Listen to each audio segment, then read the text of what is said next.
خطاب پیش کرنے کے لیے دعوت دے رہا ہوں جناب مولانا کمال الدین صاحب سنابلی کو۔ آپ کا موضوع ہے اسلام میں ناموس کا تحفظ۔ تشریف لائیں جناب مولانا کمال الدین صاحب سنابلی، آپ کا وقت ہے 10 منٹ۔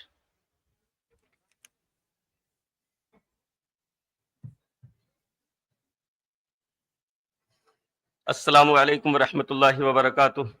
نحمدہ ونصلی علی رسولہ الکریم، اما بعد فاعوذ باللہ من الشیطان الرجیم، بسم اللہ الرحمن الرحیم۔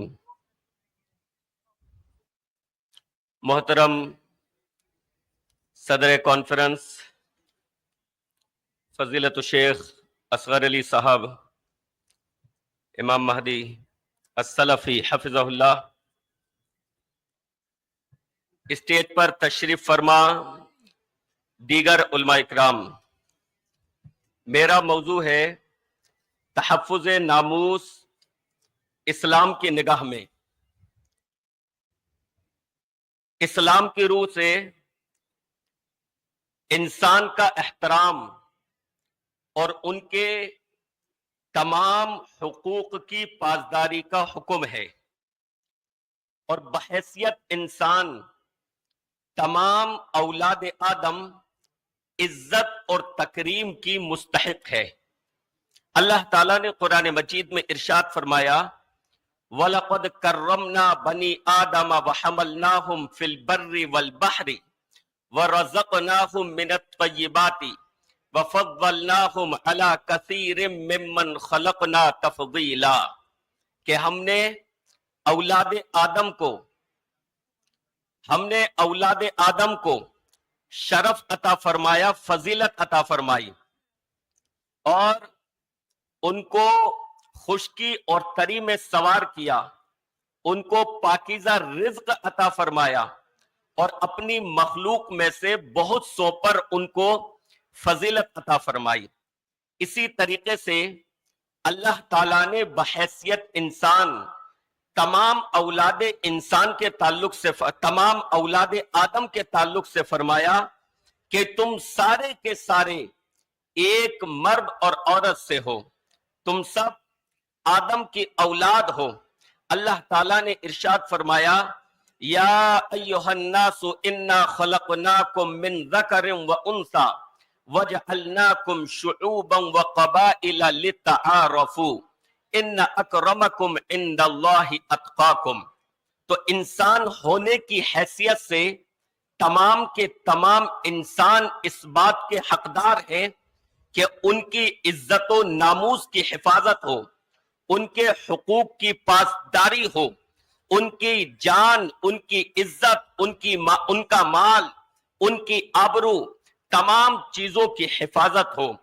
اسی وجہ سے رسول اللہ صلی اللہ علیہ وسلم نے حجۃ الوداع کے خطبے میں ارشاد فرمایا تھا، لوگوں بے شک تمہارے لیے، تمہارے درمیان تمہارا مال، تمہارے خون اور تمہاری عزتیں ایک دوسرے کے لیے حرام ہیں۔ مطلب کسی کو یہ اختیار اور حق حاصل نہیں ہے کہ وہ کسی کے مال کو لوٹے، کسی کو یہ حق حاصل نہیں ہے کہ وہ کسی کا قتل کرے، کسی کو یہ حق حاصل نہیں ہے کہ وہ کسی کی عزت و آبرو کو اچھالے، اس کی عزت و آبرو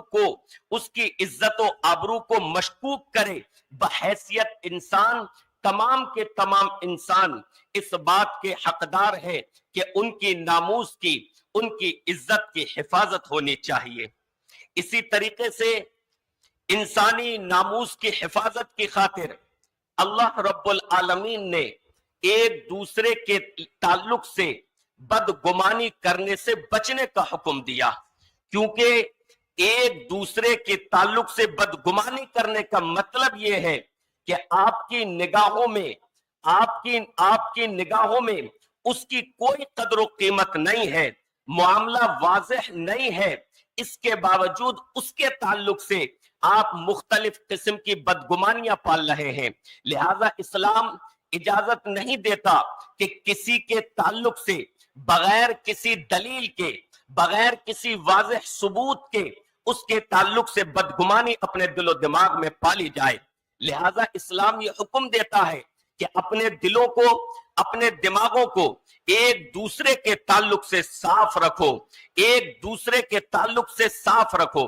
اللہ تعالیٰ نے ارشاد فرمایا یا ایھا الذین آمنوا اجتنبوا کثیرا من الظن ان بعض الظن اثم، اے اہل ایمان تم بہت زیادہ بدگمانیاں کرنے سے بچو، بے شک بہت سارے گمان جو ہوتے ہیں وہ گناہ ہوتے ہیں۔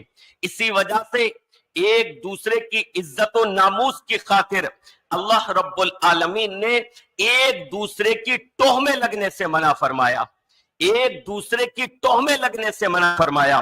حکم کا فرمایا وَلَا تَجَسَّسُوا، ایک دوسرے کی غیبت کرنے سے منع فرمایا، وَلَا يَغْتَبْ بَعْضُكُمْ بَعْضًا۔ یہ تمام احکام کیوں ہیں؟ تاکہ عزت و ناموس کی حفاظت ہو، شخصیات داغدار نہ ہو، کسی کی شخصیت کو سرے بازار نہ اچھالا جائے، اس کے عزت و ناموس پر حملہ نہ بولا جائے۔ ان تمام چیزوں کے لیے اللہ رب العالمین نے یہ احکامات نازل فرمائے۔ اسی طریقے سے سماج اور معاشرے کی ایک اہم کڑی عورت، اس کی عزت و ناموس کی اسلام نے حفاظت کی۔ آپ دیکھیے ہمارے سماج اور معاشرے میں عورت کی کیا حالت ہے۔ آج بھی ہمارے ملک میں باوجود اس کے کہ ریپ اور زنا پر سخت سزائیں موجود ہیں، لیکن آج بھی عورتوں کے ساتھ زنا ہوتا ہے، زنا بالجبر ہوتا ہے، اور سخت قانون کے باوجود آج بھی ہر روز 87 کیسز ریپ کے ہوتے ہیں، تقریباً 87 کیسز ریپ کے ہر روز ہوتے ہیں سخت قانون کے باوجود۔ اور افسوس کے ساتھ کہنا پڑتا ہے کہ رپورٹس بتاتی ہیں کہ 10 کیس میں سے، یعنی جو 10 ریپ ہوتے ہیں، 7 لوگوں کو کوئی سزا نہیں ملتی۔ 3.5 لاکھ ریپ ہوئے اور ان میں سے صرف 5 لوگوں کو پھانسی کی سزا ہوئی، جبکہ ریپ پر پھانسی کی سزا ہے۔ آپ اندازہ لگائیے 3.5 لاکھ میں سے صرف 5 لوگوں کو اب تک پھانسی کی سزا ہوئی ہے۔ اسلام عورت کی عزت و آبرو کی حفاظت کا حکم دیتا ہے۔ اسی وجہ سے اللہ رب العالمین نے قرآن مجید میں ارشاد فرمایا قُلْ لِلْمُؤْمِنِينَ يَغُضُّوا مِنْ أَبْصَارِهِمْ وَيَحْفَظُوا فُرُوجَهُمْ، سماج اور معاشرے کے مردوں کو حکم دیا تم اپنی نگاہوں کو نیچا رکھو اور اپنی شرمگاہوں کی حفاظت کرو، یعنی عورتوں کی طرف اپنی نگاہوں کو بے شرمی کے ساتھ مت اٹھاؤ۔ اسی طریقے سے میرے بھائیوں، اسلام کی آمد سے پہلے جنگوں میں دشمنوں کے ساتھ ہر طرح کا سلوک جو ہے روا رکھا جاتا تھا، لیکن اسلام نے ناموس کی خاطر، اسلام نے عزت و آبرو کے شرف کی وجہ سے جو ہے قوانین مرتب کیے۔ بوڑھوں کو قتل نہ کیا جائے، بچوں کو قتل نہ کیا جائے، عورتوں کو قتل نہ کیا جائے۔ اسلام نے کہا، اسلام کے پیغمبر نے کہا کہ جنگوں میں کوئی کسی کے چہرے کو نہ بگاڑے، یعنی مصلح کرنے کی اجازت نہیں دی۔ آج بھی آپ دیکھتے ہیں کہ اس دنیا میں جنگوں میں کیا کچھ کیا جاتا ہے۔ غزہ میں آپ نے دیکھا، فلسطین کے نیوز آپ کے سامنے ہے کہ اعلان یہ کیا جاتا ہے کہ اگر تم اس جگہ رہو گے اس خیمے میں تو بم برسا دیں گے، لہذا خالی کر کے چلے جاؤ، اور جو نکلنے کی کوشش کرتے ہیں ان کو راستے میں ان پر برسا کر بم جو ہے ان کو مار دیا جاتا ہے۔ لیکن اسلام نے اصول مرتب کیے کہ دیکھو جنگوں میں بھی تمہیں با اصول رہنا ہے۔ آخری بات میرے بھائیوں، اور میں اپنی بات کو ختم کروں، ہمارے پیغمبر جناب محمد الرسول اللہ صلی اللہ علیہ وسلم کا اعلیٰ اخلاق یہ تھا کہ آپ نے ایک عام انسان کو بھی شرف اور مقام دے کر اس شرف اور مقام دے کر اس کے ساتھ بہتر سلوک کیا، اس کے ساتھ اچھا سلوک کیا۔